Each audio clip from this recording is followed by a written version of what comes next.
Hello students, today we are going to discuss editing written discourses. Before we go into that, let us discuss the objectives. So first we discuss what is discourse and the types of discourses. We discuss to know how writing evolved as a process and what is the role of editing, the types of editing in second language writing. Next, thematic editing and with examples, and syntactic editing with examples.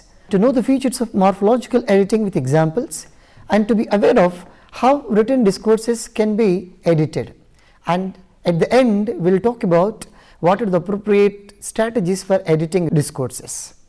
So first we discuss what is discourse.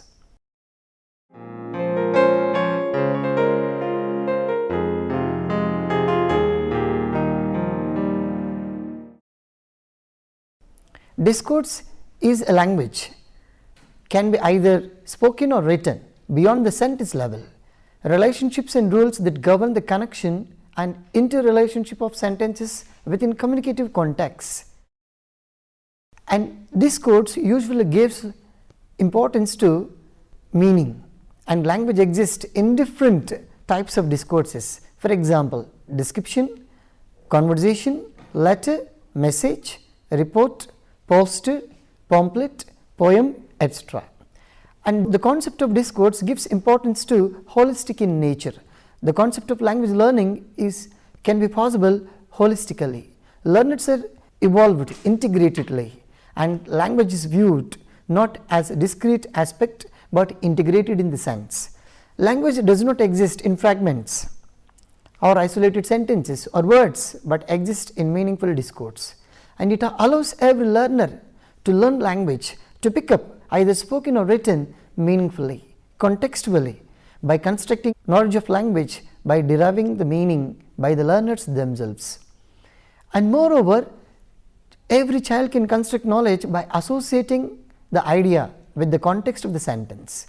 And the concept of discourse also provides an opportunity to develop various skills like logical thinking, higher order thinking, problem solving skills, etc.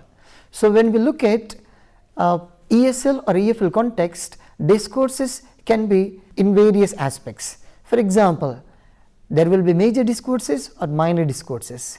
Major discourses, for example, story writing, conversation, description, drama, interview, biography, essay, letter, etc. And the minor discourses, message, notice or diary writing, poster writing, invitation, profile. So writing is usually looked at in two major concepts. One, writing as a product, and second, writing as a process. So the concept of discourse construction and got much importance only after writing is considered as a process. So when you look at people like researchers like Jamal, they discussed writing as a process, and where writing is given much importance for meaning, message or language are holistic in the sense. So according to the researchers in 1982 and 83, teaching writing as a process presupposes issues of L2 grammar and lexis are to be addressed only as needed in the context of writing, not isolatedly. Next, ESL writing and revision multiple drafts are also permitted. Many teachers to hope that over time, as L2 writers developed, matured their L2 errors and concerns about linguistic accuracy in grammar and vocabulary use would decrease. So according to Raimes 1983, Raimes proposed a specific approach, that is a balanced approach to teaching writing, who talks about writing as a process involves writing as a non-linear, exploratory and generative process whereby the writers discover, reformulate their own ideas as they attempt to approximate meaning, according to Crowell 1996.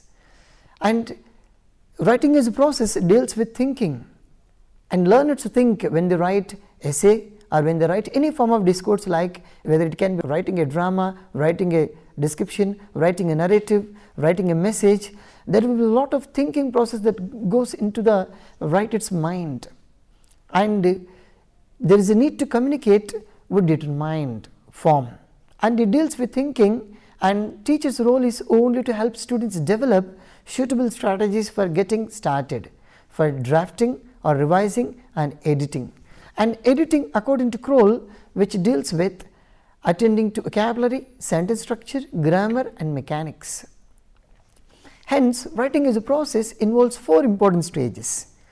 1. Pre-writing, which includes strategies for getting started, and 2. Drafting stage, and in which learners are encouraged for writing multiple drafts, and revising stage, where the writers add something, delete something, modify something, rearranging ideas. 4th stage, which is called editing, which includes attending to vocabulary, sentence structure, grammar and mechanics of writing like punctuation or capitalization and spelling.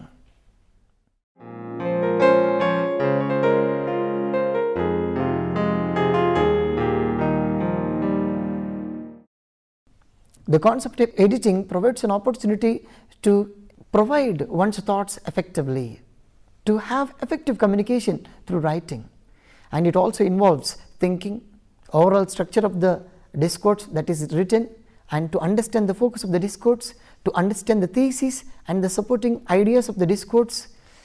At the same time, the concept of editing also provides an opportunity to understand correct use of punctuation, use of grammar, use of spelling, use of sentence structure, style, word choice, and which will play an important role for effective communication. So, all this can be provided effectively only through effective editing.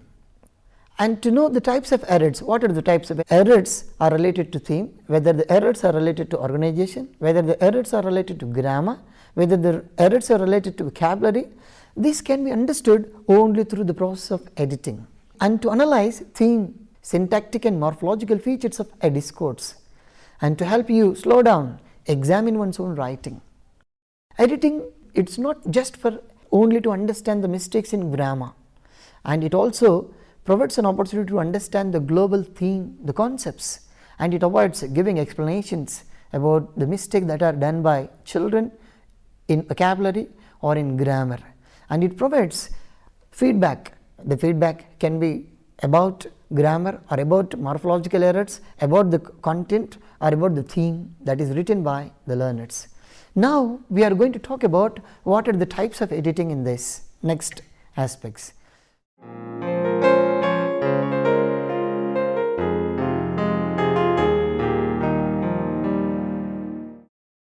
So, according to Anandan, editing can be categorized into broadly 3 areas. 1. Thematic editing, and 2. Syntactic editing, and 3. Morphological editing. First, let us discuss what is thematic editing. So, thematic editing gives importance to the ideas, sub-ideas, the thoughts, the sub-thoughts that are expressed in the discourse.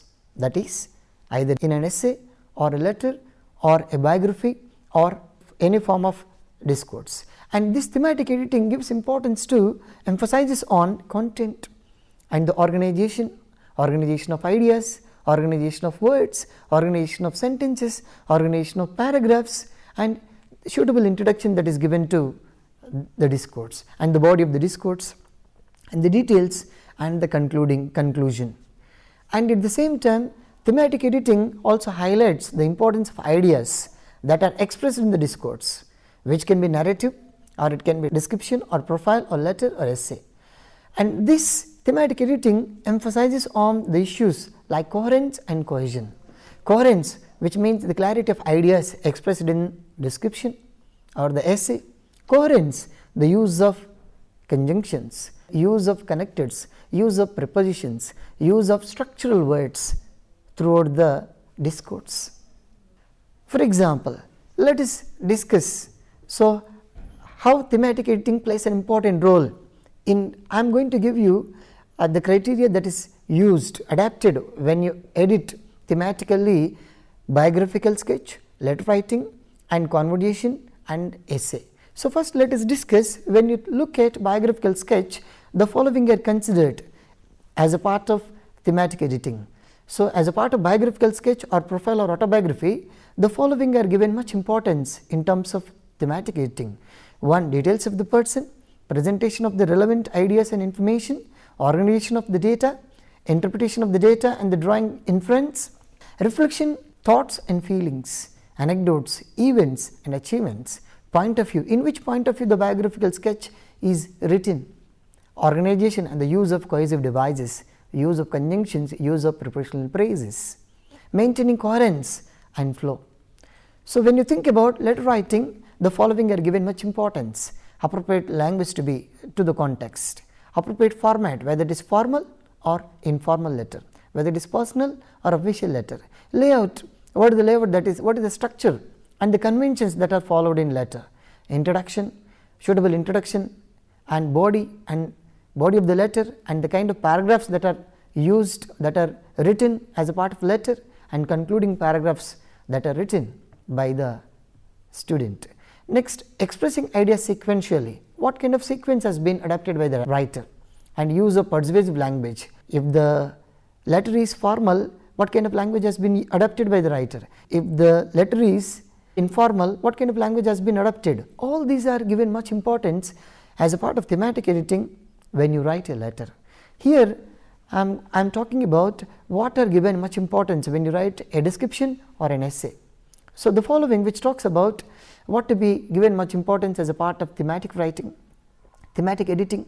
So, when you think about description, the following 4 are given much importance: 1. Variety of sentence forms, proper sequence of ideas, personal reflection of the event or person, appropriate cohesive devices that are used as a part of a description of a person or a context or a thing. Or when you write a essay in the form of a discourse, what is the title that has been given? What is the introduction that has been adopted by the writer? What is the topic statement that is used as a whole and to every paragraph, and body and conclusion? Appropriate paragraphing, how the essay is divided into appropriate paragraphs with main ideas, sub ideas and supporting details. How are supporting details provided with examples? And organization of ideas, how ideas are organized, how sub ideas are organized, and how different ideas organized, and what is the point of view that has been adapted by the writer. So, all these become a basis when you go for thematic editing. So, second we will be talking about syntactic editing.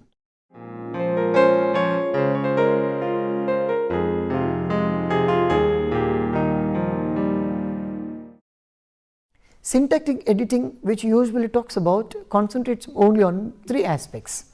One is on missing words mainly, which includes structural words. For example, missing of articles, missing of pronouns, missing of helping verbs, or missing of auxiliary verbs like. Next, excessive use of words means when you look at any discourse, are there any excessive use of words? Are there any excessive use of sentences that are used in the paragraph, that are used in the description, that are used in the biographical sketch?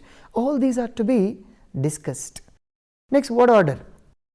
What is word order that has been adapted by the writer in description or essay writing? Are there any changes, and is it appropriate? Is it formal or informal? All these are to be given much importance as a part of syntactic editing. Next, third type of editing, morphological editing, which gives much importance to vocabulary, prefixes, the choice of prefixes, the choice of suffixes, and the use of tense forms. So, most of the children, when you think about secondary level, the moment you talk about editing paragraph, first we need to check whether the paragraph or the essay is written either in present or past. So, most of the students make mistake in tense. So, that is for the moment you want to edit a paragraph, first we need to check whether it is written present tense or past tense, or is it a combination of present and past, because most of the children make mistakes in use of tense. Next, aspects, whether it is perfect tense or possessive aspects are used, and passivization. So, what kind of passivization are used, whether the paragraph includes active sentences or passive sentences. Are active sentences used properly or passive sentences adapted positively? We need to check. Next, agreement. One of the major problems when you write a paragraph or when you write a letter, lack of agreement between subject and verb, lack of agreement between pronouns, nouns, lack of agreement between subjective pronouns, subjective objective pronouns. Next, case possessives, the use of possessive, another important area which comes under morphological editing. Next, affixes, use of affixes and use of prefixes, use of suffixes.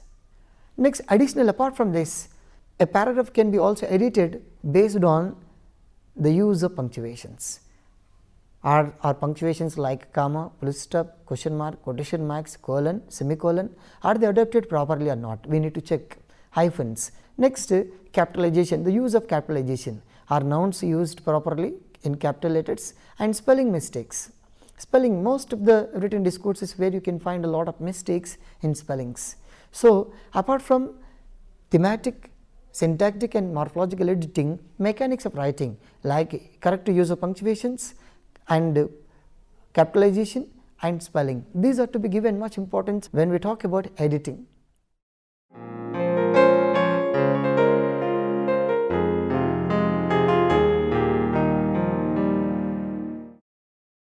We are going to discuss what are the steps involved while editing written discourses. So, when we conduct editing, should be always as a whole class activity through interaction, by dividing students into groups, by dividing students into pairs, by dividing groups into sections.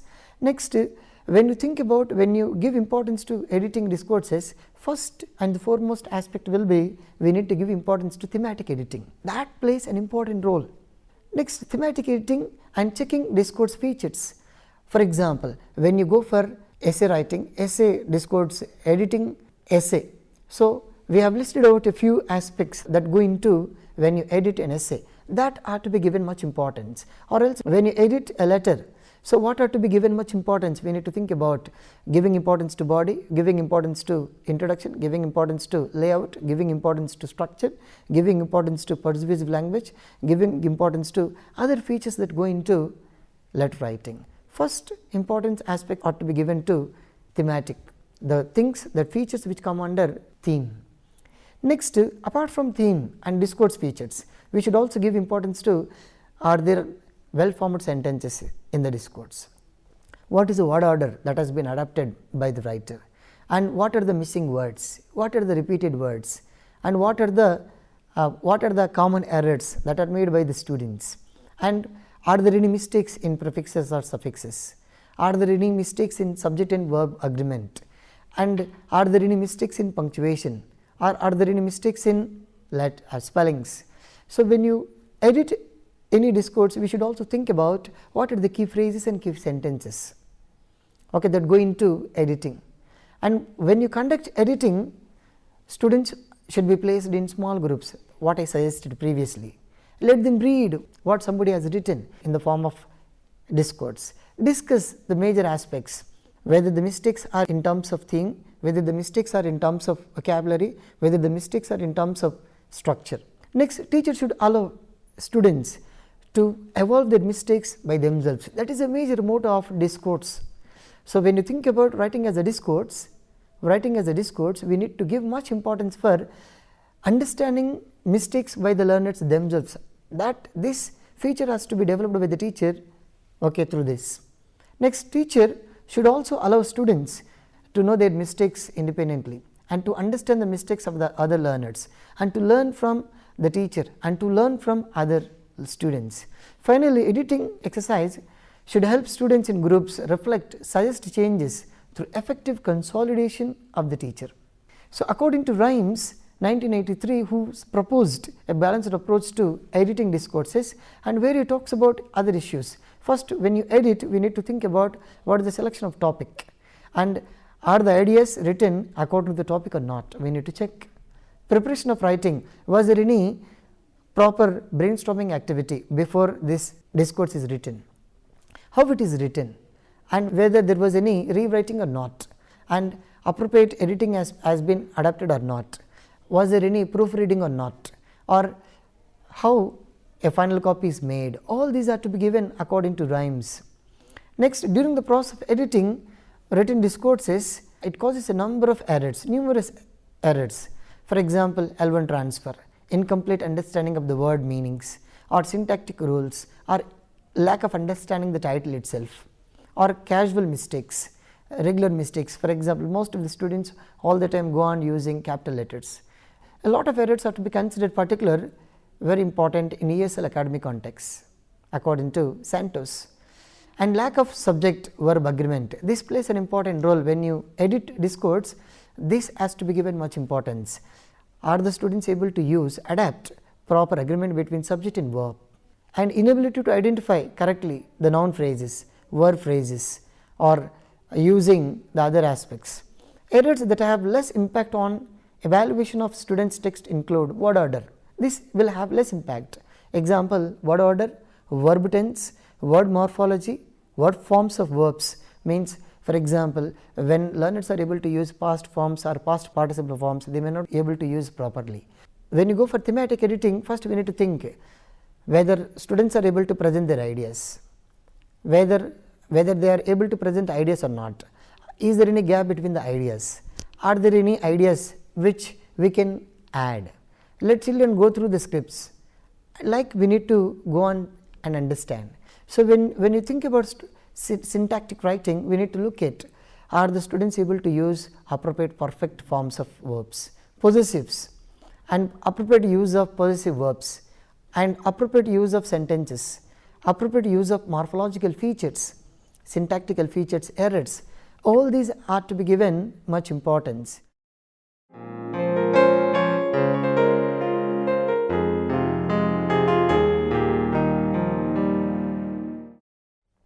So when you edit a written discourses, first we need to think, read the discourse or composition aloud as if you are reading the story. So when you want to edit a discourse, first read it loudly. Listen to your errors, listen to the words, listen to sentences, listen to the paragraph, listen to the incomplete sentences or phrases, sentences, ideas, and try to accommodate. Read one sentence at a time and think about, are there any morphological errors, are there any syntactical errors, are there any excessive use of words. Look for patterns of errors. What are the changes? First have an idea. Are there any mistakes in grammar? Are there any mistakes in articles? Are there any mistakes in cohesive devices? Are there any mistakes in the use of connectors? Are there any mistakes in choice of words or excessive use of words? And finally, you should think about, is there any relationship? Is there any gap between the ideas, sub-ideas that are expressed in the paragraph or essay? Next, know your grammar, punctuation rules, know your grammar. First, look at the written discourse and think about, are the grammatical structures used in the description correct? Is there any overlap between the use of grammatical rules? After you edit a written discourse, follow the steps. Read the paper as a reader. Read it from the reader point of view when you write something. Read one sentence and paragraph at a time. Read backward. Sometimes when you want to edit paragraph clearly, first come from the last onwards. Read one sentence and paragraph at a time. Read backwards. Start at the bottom of the page and right side. Look at the words from right to the left. Check for spelling to typographical errors. So all these are various strategies that can be discussed as a part of editing written discourses.